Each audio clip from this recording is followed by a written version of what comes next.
नमस्कार शेतकरी मित्रांनो, जर तुम्हाला इथून पुढे पीक विम्याचा लाभ घ्यायचा असेल तर या अटी अनुसारच तुम्हाला पीक विमा भरायचा आहे. आणि जर या पीक विम्यामध्ये कोणतीही अट कमतरता पडली तर कोणत्याही शासनाच्या निर्णयाचं उल्लंघन करण्यात आलं तर तुम्हाला पीक विमा तर मिळणार नाही, पण नमो शेतकरी PM किसान या योजनेचा बी 5 वर्षापर्यंत तुम्हाला लाभ घेता येणार नाही.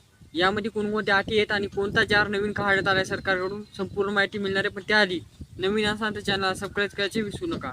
शेतकरी मित्रांनो, तुम्हाला माहीत आहे जे काही शेतकऱ्यांना खरीप हंगाम 2026 साठी पीक विमा मंजूर करण्यात येणार, म्हणजे की पीक विमा भरायचा आहे, त्यासाठी काही पात्र अटी काढण्यात आल्यास नवीन जार काढण्यात आला आहे.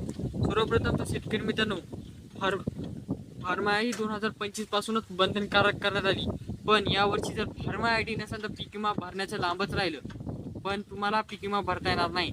जर फार्मा ID काढल्यानंतर शेतकऱ्यांनी जे काही शेतकरी पीक विमा भरणार आहेत ते शेतकरी आहे का नाही, किंवा तो मृत्यू पावलेला शेतकरी आहे तरी पण तुम्ही त्याच्या नावावर जमीन आहे आणि पीक विमा भरून त्याचा लाभ घेत असाल तर तुमच्यावर कारवाई करण्यात येणार आहे. म्हणजे की इथून पुढे 5 वर्षे तुम्हाला पीक विमा मिळणार नाही, नमो शेतकरी मिळणार नाही आणि कोणत्याच योजनेचा लाभ घेता येणार नाही.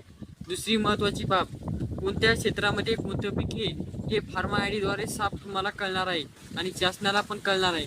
पण त्याआधी जर तुम्ही त्या फार्मा IDला जे काही तुम्ही पीक विमा जोडताय त्या क्षेत्रामध्ये पीक दुसरं असाल, तुम्ही चुकीची माहिती देत असाल आणि सरकारला फसवण्याचं काम करत असाल तर सरकार तुमच्यावर खूप निर्णय घेऊन तुमचा पीक विमा रद्द करून नमो शेतकरी बी रद्द करणार आहे. त्याचबरोबर शेतकरी मित्रांनो, ज्या शेतकऱ्यांना कर्जमाफी मिळणार आहे त्यांच्यापाशी पण फार्मा ID असणं अत्यंत आवश्यक आहे. फार्मा ID म्हणजे शेतकरी ओळखपत्र.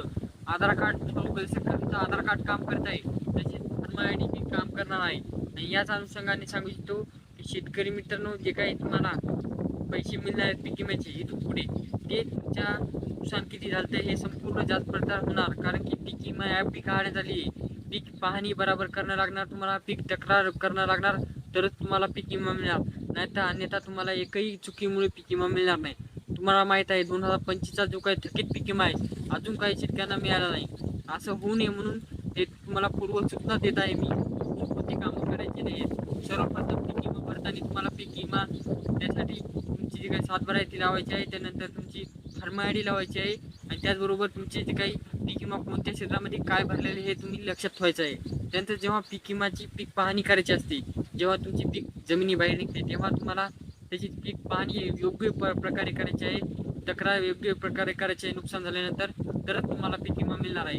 आता ही माहिती तुमच्या मित्रांना पाहून शेअर करा, जेणेकरून ते पण सतर्क होतील. नाही तर अन्यथा 2026चा जो काही खरीप पीक विमा आहे तो शेतकऱ्यांना मिळणार नाही आणि त्याचबरोबर जर काही चुकी झाली तर सरकार तुमच्यावर कारवाई बी करू शकते. ही माहिती तुमच्या मित्रांना पाहून शेअर करा. तुम्हाला कशी वाटली माहिती कमेंट करून सांगा.